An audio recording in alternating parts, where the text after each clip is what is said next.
Magandang araw. Ako po si Lester Porras at ito ang balita tungkol sa Batas Militar sa Pilipinas.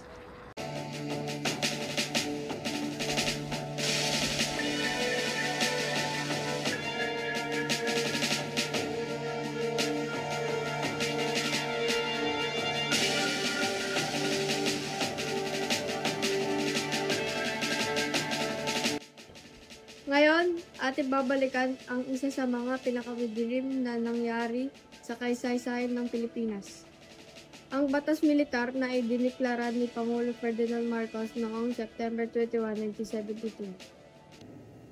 I have proclaimed martial law in accordance with the powers vested in the President by the Constitution of the Philippines.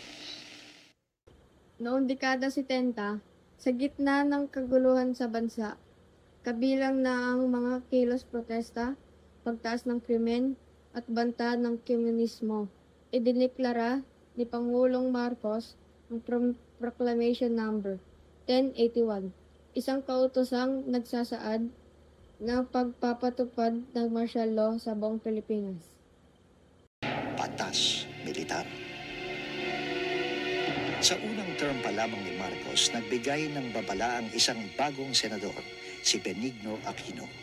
Sa isang privilege speech, sinabi ni Aquino na sa ilalim ni Marcos, ang bansa ay unti-unting magiging garrison state, isang bansang kontrolado ng puwersang militarista. Sa ilalim ng batas militar, nasuspindi ang writ of habeas corpus at malawakan inaresto ang mga aktivista, mga reporters, mga estudyante, at kahit sinumang pinaghihinalaang kalaban ng gobyerno. Marami ang pinahirapan, kinulong at nawala na lang bigla. Ang press freedom ay pinatahimik at ang mga media outlets ay isinara.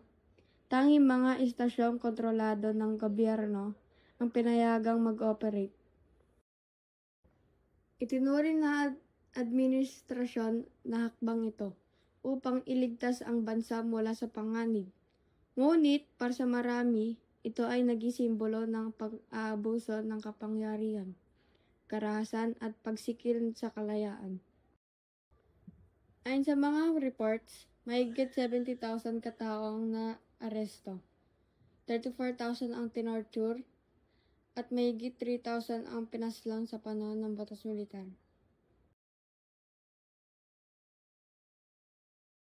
Ang batas militar ay tuluyang natapos noong January 17, 1981.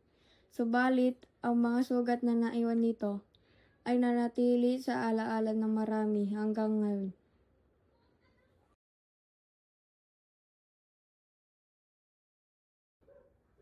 Isa ito paalala sa ating lahat na ang kalayaan ay kailangang pangalagaan at ang kapangyarihan kailan may hindi dapat abusuhin. Muli ako po si Lester Porras para sa Balitang Kaysaysayan. Magbabalik tanaw upang hindi makalimot.